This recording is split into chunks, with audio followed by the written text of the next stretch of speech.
ओम नमः शिवाय। नमस्कार दोस्तों, अविश्वसनीय एवं सटीक भविष्यवाणी की इस श्रृंखला में मैं पूनम पांडे आप सभी का स्वागत करती हूँ।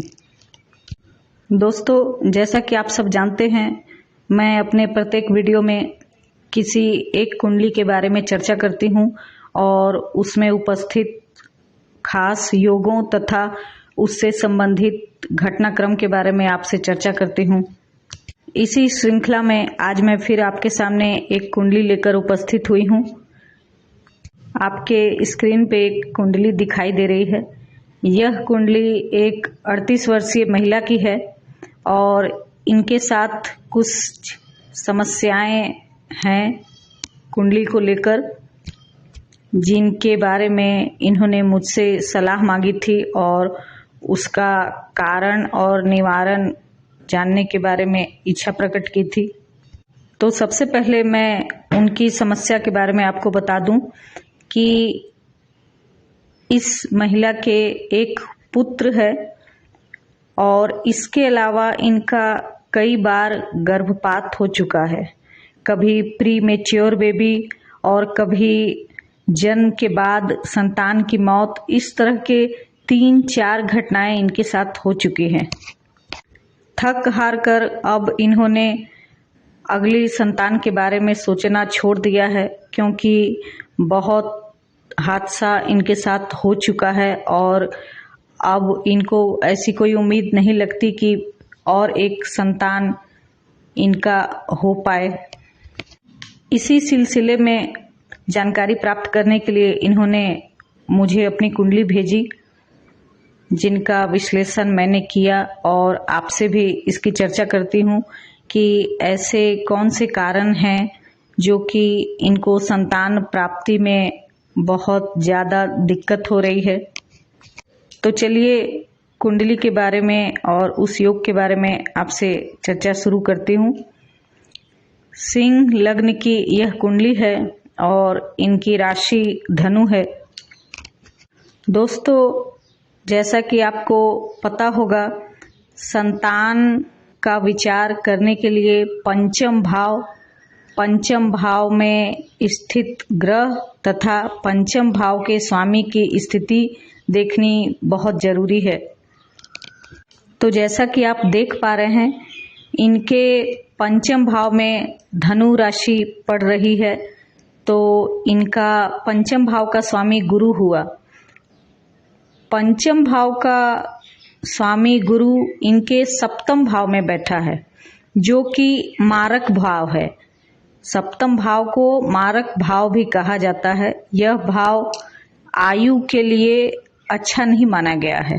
तो पंचमेश की सप्तम भाव में स्थिति संतान को लेकर कुछ समस्या का इशारा कर रही है।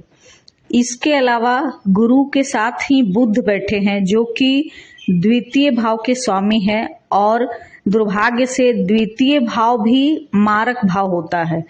तो और एक मारक भाव के स्वामी के साथ पंचम भाव के स्वामी गुरु मारक स्थान में ही बैठे हैं। तो यह एक योग हुआ जो संतान को लेकर समस्या दे रहा है। और बात करते हैं पंचम भाव में स्थित ग्रह की। तो इनके पंचम भाव में चंद्रमा और मंगल बैठे हैं। जैसा कि मंगल आप सभी को पता है पाप ग्रह है, तो मंगल जहाँ बैठते हैं वहाँ काट छाट, दुर्घटना, सर्जरी आदि होने की संभावना अधिक रहती है। तो इनके पंचम भाव में मंगल होने से इनका गर्भपात हुआ और 1-2 बार बेवजह इनकी सर्जरी भी हो गई, जबकि संतान की प्राप्ति नहीं हुई। तो यह भी एक कारण है संतान हानि का। और दूसरे देखा जाए तो चंद्रमा जो यहाँ मंगल के साथ बैठे हैं, यह चंद्रमा इनकी कुंडली के अनुसार द्वादश भाव के स्वामी है, जो कि हानि का भाव होता है। तो हानि के भाव का स्वामी भी पंचम भाव में बैठा है मंगल के साथ। तो यह योग भी संतान हानि को ही दर्शाता है। तो कुल मिलाकर आप देख सकते हैं कि संतान का भाव पंचम भाव और पंचम मेष दोनों की स्थिति यहाँ अच्छी नहीं है, इसलिए इनको कई बार संतान हानि का यह दुर्घटना से सामना हो चुका।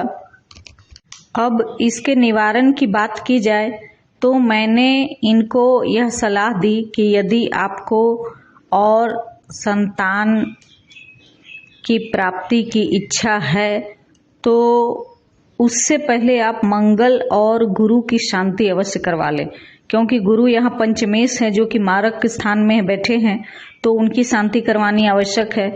और मंगल तो स्वयं पापी ग्रह है, तो उसकी शांति करवानी भी बहुत जरूरी है। तो मेरी इनको यही सलाह है कि पहले मंगल और गुरु की शांति करवा ले, उसके बाद ही अगली संतान के बारे में कुछ विचार करें। तो दोस्तों, इसी के साथ ही आज की चर्चा मैं समाप्त करती हूँ। अगले वीडियो में आपसे फिर मुलाकात होगी एक नई वीडियो के साथ, एक नई कुंडली के साथ। यदि आपको भी व्यक्तिगत रूप से अपनी कुंडली विश्लेषण करवानी है तो दिए गए नंबर पर संपर्क कर सकते हैं। अब मैं आपसे आज्ञा चाहती हूँ, अगले वीडियो में फिर मुलाकात होगी। तब तक के लिए नमस्कार, जय महाकाल।